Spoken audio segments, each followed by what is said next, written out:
देख रहे हैं एकल सत्य न्यूज, एक कदम सत्य की ओर। लुटियंस दिल्ली के हाई प्रोफाइल सिक्योरिटी वाले इलाके में बनी 200 साल से पुरानी सुनहरी मस्जिद को हटाया जा सकता है। नई दिल्ली म्यूनिसिपल कॉरपोरेशन ने इसको लेकर जनता के सुझाव मांगे हैं। वायुसेना भवन और उद्योग भवन चौराहे के बीच में बनी इस मस्जिद को हटाने को लेकर चर्चा की जा रही। दिल्ली के जानकारों का कहना है कि इस मस्जिद को ब्रिटिश राज के समय बनाया गया था। एनडीएमसी के इस नोटिस के बाद से मुस्लिम संगठन एक्टिव हो गए हैं। मुस्लिम मौलवियों के संगठन जमीयत उलेमा ए हिंद के प्रमुख अरशद मदनी ने ट्वीट करके कहा, हम सुनहरी बाग मस्जिद के लिए हर कानूनी लड़ाई लड़ेंगे। मस्जिद को ध्वस्त करना एक साजिश है।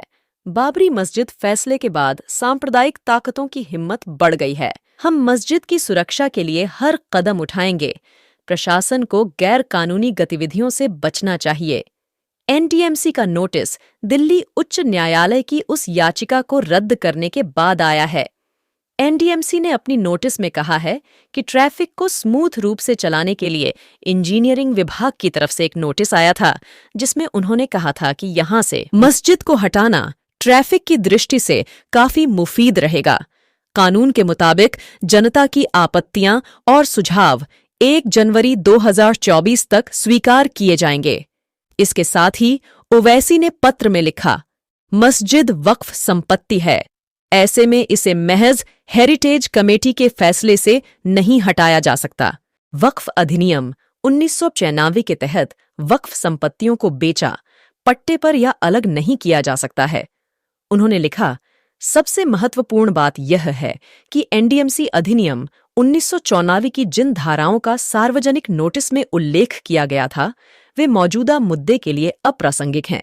देखते रहिए एकल सत्य न्यूज के साथ अर्शी खान की खास रिपोर्ट। ये मस्जिद अपनी जगह बनी हुई है, यहाँ राम मंदिर नहीं था, तो मसला खत्म हो गया कि ये आस्था का कोई मसला नहीं है। लेकिन उन्होंने क्यों किया है, मैं अब इस बात को उखाड़ दूं और ये कहूं कि क्यों किया है, ये कोई बात नहीं है, नामुनासिब बात है। लेकिन मैं इसको आस्था की बुनियाद पर नहीं समझता हूँ।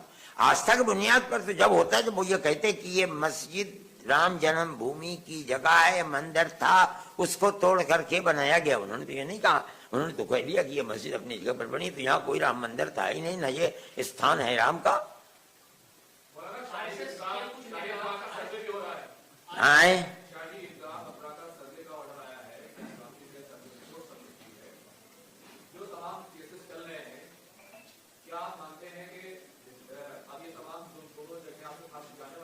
नहीं, मैं ये कैसे कह दूंगा मेरे पास से जाने वाली है। सुप्रीम कोर्ट है, कोर्ट है, ये मसाइल चल रहे हैं। क्या होता है कल को उसको मैं नहीं कह सकता हूँ, वो आगे हालात बताएंगे कि क्या होता है। मैं ये चाहता हूँ, मैं ये समझता हूँ कि जब 91 का कानून आ चुका था, तो अब बाबरी मस्जिद के सिवा किसी मस्जिद के मसले को उठाना नहीं चाहिए था। मेरा मानना ऐसा है। जमीयत उलमा इस चीज को इसी तरह देखती है, उठाया जा रहा है।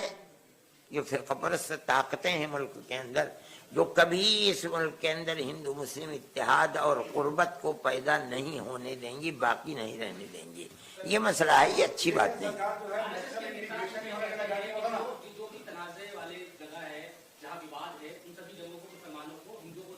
नहीं, हम कैसे दे देंगे? कौन अपने पवित्र स्थान को जहाँ वो नमाज़ें पढ़ते हैं और वो एक जमाने से है, हम कैसे उसको दे सकते हैं? जब हमारा मानना यह है कि ये जगहें हमारी हैं, किसी और की नहीं है। हमारे नजदीक मस्जिद पवित्र स्थान है, किसी दूसरे के धर्म की जमीन पर कब्जा करके हम मस्जिद बना लें, हमारे धर्म के अंदर इसकी इजाजत नहीं है। हम ये जानते हैं, मानते हैं, हमें यकीन है कि जहाँ मस्जिद है वो जगह मस्जिद ही की है, मस्जिद वहाँ बनाई है। हम वो किसी दूसरे को कैसे दे दें?